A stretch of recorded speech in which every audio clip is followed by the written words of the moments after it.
Meu nome é Thaís, eu sou estudante do curso de Engenharia Eletrônica do Instituto Federal de São Paulo, do campus São Paulo. Bom dia, meu nome é Daniel Falcari, eu sou estudante do curso de Engenharia, Controle e Automação do Instituto Federal, também do campus São Paulo, e nós vamos apresentar o nosso trabalho de conclusão de curso, que tem o tema Blockchain aplicada à autenticidade e integridade de pacotes para a internet das coisas. O nosso professor orientador é o professor Dr. Ricardo Pires.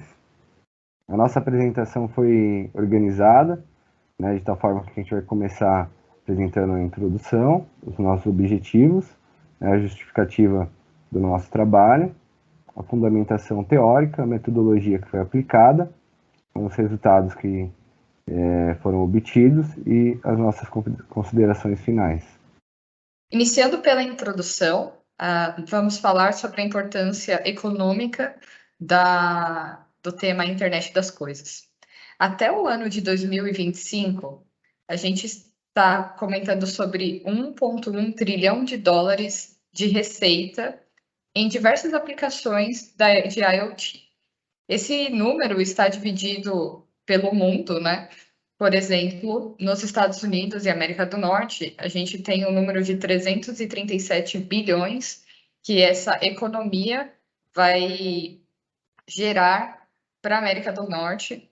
Temos, no caso, na nossa América Latina, né, 47 bilhões, o que é um número bastante razoável.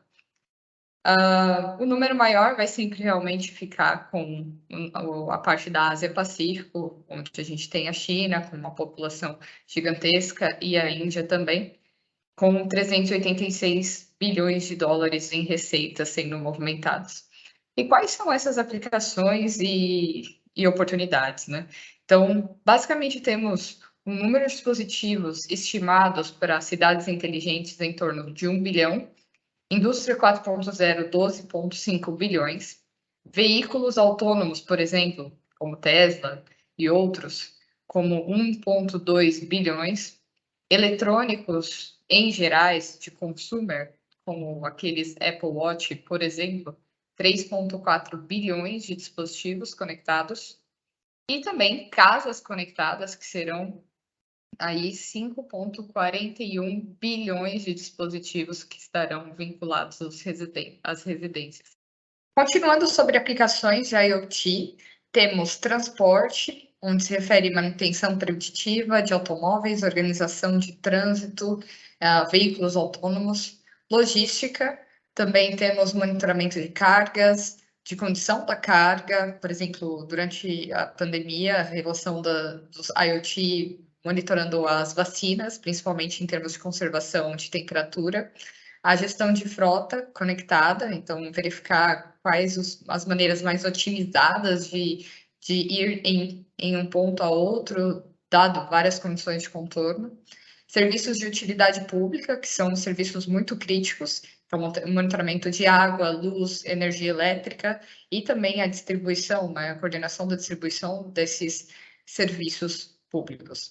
A saúde também, então já temos muitos hospitais e empresas necessitando de equipamentos que já sejam conectados à IoT com alguma conectividade. Isso, por exemplo, temos até trabalhado com ambulâncias conectadas, que são projetos que estão surgindo nesse sentido. Dada a grandiosidade desse mercado de internet das coisas, também vem com eles os riscos de ataques aos dispositivos de IoT, que agora estão vinculados a diversas aplicações e também a diversas aplicações críticas. No caso aqui, temos o ataque do homem no meio, que basicamente temos um hacker que, visualizando um tráfego de informação entre um usuário e uma aplicação web, é capaz de roubar as suas credenciais e conseguir se comunicar com essa aplicação de web como se fosse esse usuário e interceptando essas mensagens e reescrevendo esses dados, enviando dados diferentes, ou seja, atuando ali nas mensagens e que se trafega entre aplicação web e usuário. Existe também a espionagem, que é também um ataque bem semelhante, contudo, o hacker aqui não está interessado em realmente fazer nenhuma modificação no seu dado. Então, é um ataque basicamente de análise de tráfego dos dados e adquirir o máximo de informação confidencial possível. Além desses dois ataques, ainda existem muitos outros ataques que são direcionados a dispositivos IoT.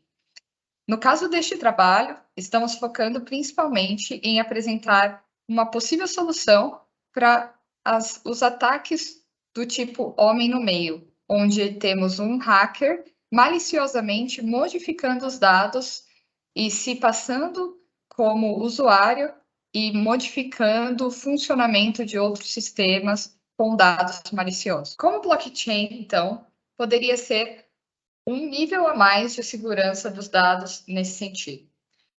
Imaginemos, então, o seguinte exemplo. Temos ao nosso lado esquerdo, no passo 1, o design, onde estão ali todos os registros de identidade de transações dentro de uma blockchain que foram realizadas com um consenso do tipo prova de propriedade. Esse dado do produto, ele é registrado na blockchain durante essas transações e esse dado é passado para a indústria 1, por exemplo. O dado pode ser interceptado. Então, temos um usuário malicioso interceptando este dado e enviando para a indústria 2 um dado modificado. Contudo, essa indústria 2 consegue verificar qual é a origem deste dado e se este dado permanece íntegro, da mesma forma que foi criado. Como ele faz isso? Basicamente, com uma verificação dentro da blockchain. Então, caso o produtor do dado tenha realizado essa geração do dado junto a um esquema de chaves privadas e assinaturas digitais dentro de uma blockchain, você permite com que o usuário deste dado, um tomador de decisão com este dado, possa verificar a sua autenticidade e integridade. O nosso trabalho tem como principais objetivos implementar esse modelo de comunicação entre dispositivos IoT, no qual os dados que vão ser gerados pelos sensores, por exemplo, vão ser armazenados em transações dentro de uma rede blockchain. E com isso a gente visa explorar esses aspectos de segurança da blockchain aplicados à IoT, né, o que significa verificar a integridade, confiabilidade e imutabilidade desses dados. A justificativa para o nosso trabalho ela é embasada nas seguintes evidências: um crescimento exponencial de dispositivos IoT, e por conta desse crescimento, o tema de segurança desses dispositivos é de interesse global, pois pode acarretar em risco econômico caso algum dado seja modificado de forma maliciosa a fim de afetar, por exemplo, a linha de produção de uma empresa. Em resumo, o nosso projeto possui a seguinte arquitetura: o sensor DHT22 ele vai medir a temperatura e a umidade do ambiente e enviar esses dados para a Raspberry Pi. Esses dados vão ser publicados na AWS, que é um serviço de computação em nuvem, e registrados na blockchain da Uber. Do outro lado da ponta, a Raspberry Pi da direita, ela representa qualquer dispositivo IoT que vai utilizar esse dado em um sistema crítico. Então ele vai fazer a consulta desse dado na AWS, e ele tem a possibilidade de fazer a validação desse dado antes de atuar no sistema, para verificar se esse dado é íntegro ou não. Para isso, ele verifica se esse dado possui a sua assinatura digital dentro da blockchain. Caso tenha uma assinatura digital correspondente a esse dado é válido. Caso isso não ocorra, esse dado pode ter sido modificado de forma maliciosa. E aí, o dispositivo IoT não atua no sistema com esse dado modificado. Nesse slide são apresentadas duas abordagens diferentes em relação a um sistema IoT. Uma abordagem em relação ao dispositivo e uma outra abordagem em relação ao ecossistema IoT. Em relação ao dispositivo, nós vamos ter um equipamento que vai ser o hospedeiro desse dispositivo IoT, que a gente pode citar como exemplo um sistema de medição de temperatura e umidade. O dispositivo IoT em si, que pode ser uma Raspberry Pi. Dentro desse dispositivo vai rodar uma aplicação, no qual vai fazer todo o gerenciamento desses dados, e esses dados vão ser enviados pela internet através de um módulo de comunicação IoT. No caso da Raspberry Pi, esse módulo é um módulo Wi-Fi que vai rodar um firmware para gerenciar todos esses dados em relação a esse rádio, que pode ser de 2.4 GHz ou 5 GHz. Em relação ao ecossistema IoT, a base do sistema é formada por sensores. Esses sensores vão coletar dados do ambiente e, dependendo da rede que ele utiliza, por exemplo, uma rede Bluetooth ou uma rede LoRa, ele não tem conexão direta com a internet. Por isso se faz necessário o uso de gateways. Por outro lado, nós podemos ter também dispositivos que acessem de forma direta uma rede LAN, uma rede WAN, e dessa forma, evitando o uso de gateways, tendo acesso direto à internet. O nosso projeto utilizou o protocolo MQTT para envio das mensagens com os valores de temperatura e umidade. Esse protocolo é muito utilizado em sistemas de IoT, pois possui as seguintes características. É um protocolo leve, ou seja, necessita de baixa alocação de banda para envio dessas mensagens. É um protocolo seguro, pois utiliza criptografia na comunicação dos dados. É um protocolo aberto, então ele pode ser facilmente implementado, tornando o uso possível de bibliotecas na implementação do código da sua aplicação. E é um protocolo já consolidado, pois é um protocolo muito utilizado em projetos de IoT. Nesse slide é apresentado como funciona o protocolo MQTT. O protocolo MQTT consiste em um publicador, no qual vai enviar os dados dos sensores a um broker.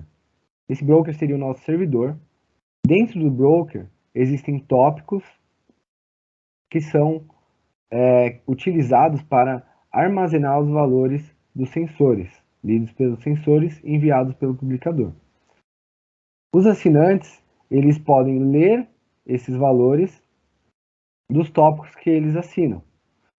Então, nessa estrutura, a interação entre eles se dá, onde o publicador, no caso vai ser a nossa Raspberry, ela vai enviar os nossos dados, né, do sensor DHT22, o dado de temperatura e o dado de umidade. O broker vai armazenar esses valores e deixar disponível para os assinantes. Então, o assinante 1, ele vai ler as mensagens do tópico A, referente à temperatura. Já o assinante 2, ele vai assinar o tópico A e o tópico B. Então, ele pode ler as mensagens, os dados referentes à temperatura e os dados referentes à umidade. Já o assinante 3, ele assina o tópico B e ele pode ler, né, os valores referentes à umidade. Toda vez que o publicador enviar uma nova mensagem ao tópico, por exemplo, de temperatura, os assinantes vão poder ler esse novo valor de temperatura enviado ao broker. A plataforma AWS IoT foi escolhida para ser o broker do protocolo MQTT para o nosso projeto.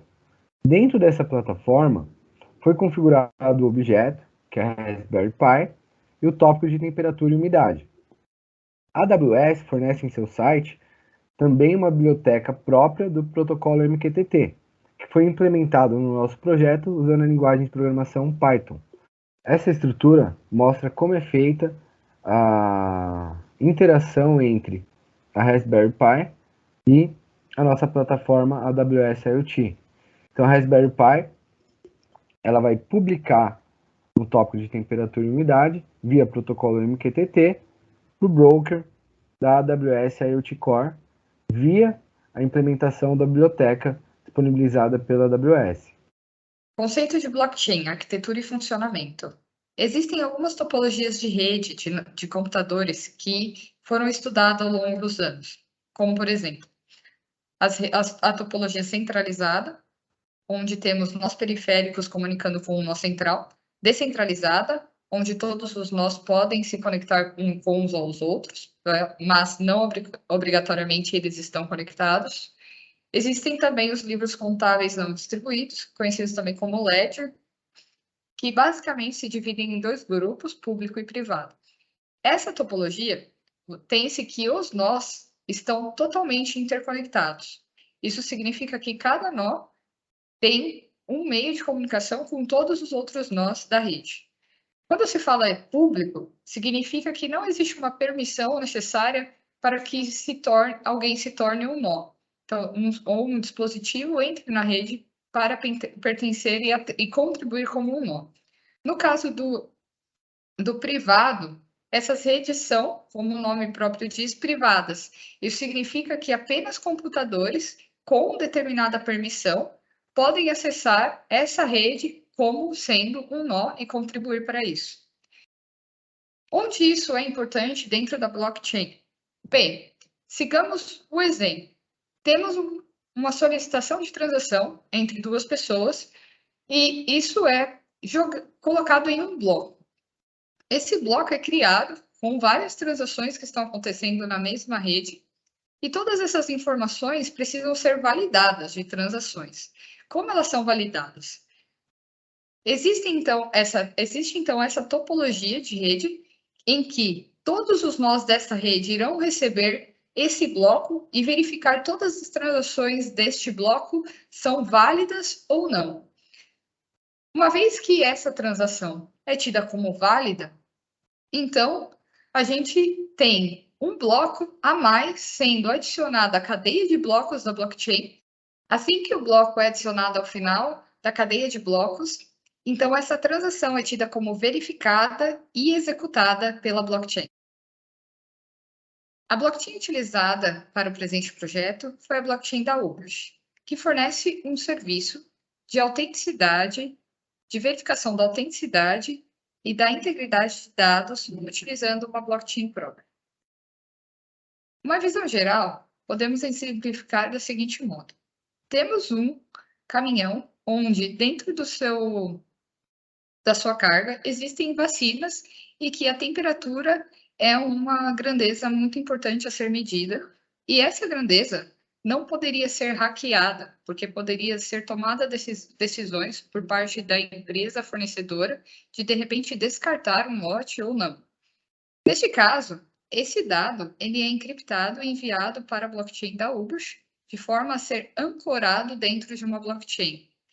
Isso faz com que a empresa fornecedora, antes de repassar o dado da segurança dessas vacinas para outras autoridades, até mesmo o cliente final, possa verificar se não existiu nenhum ataque malicioso a estes dados, de modo a colaborar com a eficiência deste processo e mitigar os riscos econômicos envolvidos.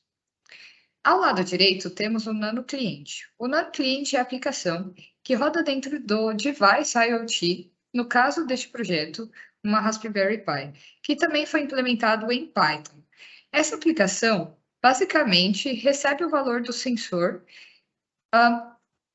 agrega os dados do ID do próprio sensor físico, mais um timestamp, realiza ali um processo de encriptação utilizando uma função hash SH512 e essa aplicação local retorna o que a gente chama de UPP. O UPP, no caso, está descrito ali embaixo do NanoClient, onde ele tem uma payload dividida em versão, UUID, a assinatura prévia do dado anterior, o tipo do dado, payload e a assinatura deste novo dado. Essa estrutura, então, é o que chamamos de UPP e que nos vai possibilitar ancorar os dados na blockchain da Uber e verificar o mesmo. Os materiais que foram utilizados no nosso projeto foram o sensor DHT22, o qual é responsável por medir a temperatura e umidade, a nossa Raspberry, que é o nosso dispositivo IoT, a Raspberry, que a gente programou as APIs usando a linguagem de programação Python, a Uber, que é responsável pela blockchain, o serviço de blockchain, e a AWS IoT Core, no qual a gente tem a computação em nuvem e a gente utiliza o protocolo MQTT. Existem dois processos importantes realizados pela blockchain da Uber. É um processo de ancoramento e de verificação. No processo de ancoramento, temos o dado extraído de um sensor que é encriptado utilizando uma função SHA-512, gerando uma assinatura que é, então, registrada dentro dessa blockchain. No caso da verificação, um dado que deseja ser consultado, a sua integridade, ele é encriptado também com a mesma função, onde temos a mesma assinatura sendo gerada, e essa assinatura ela é consultada dentro da blockchain, ledger por ledger, até que seja verificado se existe algum registro deste dado em algum momento, de modo a retornar a sua integridade e autenticidade.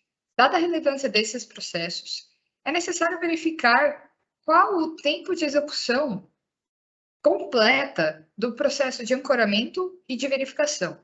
Isso é interessante porque existem várias aplicações que necessitam de um curto intervalo de tempo de resposta em seu sistema.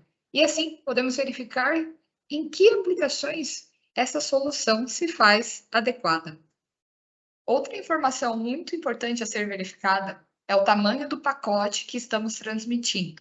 Entender o quanto que estamos utilizando de banda para transmitir esse pacote é muito importante para aplicações IoT. O pacote da Uber basicamente possui uma versão, o UID, uma assinatura prévia do dado anterior, o tipo, a payload, que é o seu próprio dado, dependendo, isso é um tamanho variável, depende de quanto de dado que você está enviando, e a assinatura de todo esse dado, que é a nova encriptação, certo? A payload, nesse sentido, então, está aí descrita. Você pode verificar que na payload do nosso projeto tem o ID, um timestamp, o dado que vem a temperatura e a umidade, tudo junto em um arquivo JSON. No caso, o cabeçalho da UPISH tem por padrão um tamanho aproximado de 200 bytes. A payload que trabalhamos, que é esta aí apresentada, tem um tamanho de 149 bytes. O tamanho total, então, enviado a cada momento que queremos fazer uma verificação na rede da Uber, consome uma banda de 349 bytes. Os resultados referentes ao tempo de execução, tanto para gerar o UPP quanto para verificar o UPP, estão expostos neste gráfico. O tempo para gerar o UPP é descrito pela linha cor de laranja, e é possível verificar que o tempo de geração do UPP é acima, em praticamente todos os momentos, do tempo de verificação. Isso mostra que o processo de geração do UPP é um processo mais complexo de acesso e ancoragem ao blockchain da Uber. É também possível verificar alguns picos onde se leva muito mais tempo para fazer todo o processo de geração. E tais picos, por exemplo, de geração, não são vistos com a mesma intensidade no processo de verificação. Interessante notar que todo o processo de verificação e geração do UPP, quando foi realizado com a Raspberry Pi, não havia nenhuma aplicação rodando em paralelo. A única aplicação que a Raspberry Pi 4 estava performando era, de fato, a aplicação de gerar o UPP e verificar os UPPs. Então, analisando os resultados obtidos, nós chegamos nas seguintes conclusões. A média de tempo de geração do PP foi de 1,07 segundos e a média de tempo de verificação do PP foi de 0,94 segundos. O que significa que para aplicações onde são menos sensíveis a esse tempo de execução, por exemplo, no gerenciamento de condições de carga, como nós citamos o exemplo de condicionamento das vacinas, esse projeto seria aplicável. Já não seria recomendado para carros autônomos, onde esse tempo é muito curto para ele tomar uma determinada decisão, por exemplo, de frear, caso aconteça algum acidente na sua frente. Em relação à análise do tamanho do pacote, nós temos a seguinte sequência. Analisando que apenas de cabeçalho, o tamanho do pacote da Uberx é de aproximadamente 200 bytes, considerando o envio de mensagens a cada 15 minutos durante um mês, teremos um consumo de aproximadamente 0,6 gigabytes por dispositivo. Em geral, empresas não fazem a implementação de apenas um dispositivo. São milhares de dispositivos e para algumas tecnologias, esse nível de tamanho de pacote pode se tornar proibitivo financeiramente. Por exemplo, tecnologias que precisam de conectadas à rede celular, que utilizam, por exemplo, um plano de uma operadora com um SIM card vinculado. Nesse sentido, para aplicações com internet móvel, recomenda-se, neste caso, utilizar a comunicação entre as plataformas por back-end. O que isso significa? Enviar uma mensagem para o AWS e fazer com que o AWS envie a requisição para realizar o processo de ancoramento dessa mensagem na plataforma da Uberx. Porém, tudo feito no próprio back-end, economizando dados a serem transmitidos. Outra análise também vai de encontro no sentido de ser proibitivo que alguns protocolos utilizem esse tipo de comunicação. Por exemplo, protocolos do tipo LoRa e Sigfox, pois são protocolos que se baseiam em tamanhos muito pequenos de payload, não suportando tamanhos, por exemplo, 200 bytes, para serem transmitidos em um só pacote. No caso da análise da própria blockchain, o que nós pudemos pesquisar é que a própria blockchain da Uberx tem características muito centralizadas. Ou seja, como ela é uma blockchain privada, não existem, na verdade, nós públicos, computadores que realizam essa validação e sustentam esse serviço. Todo esse serviço está concentrado em servidores próprios que estão sob o domínio da própria empresa. Isso também leva a ter o mesmo risco de ataque. Então, temos um ponto único de falha. Ao comunicar com pessoas da própria empresa, estes nos disseram que estão com planos de realizar essa abertura para que esse serviço seja sustentado por nós e saiam dessa centralização no próprio serviço. Gostaria de agradecer a todos pela atenção. E principalmente ao professor Dr. Ricardo Pires, por todo o apoio e suporte que ele deu durante o desenvolvimento do nosso trabalho e tornou possível a realização desse trabalho. Muito obrigado pela ajuda e pelo apoio.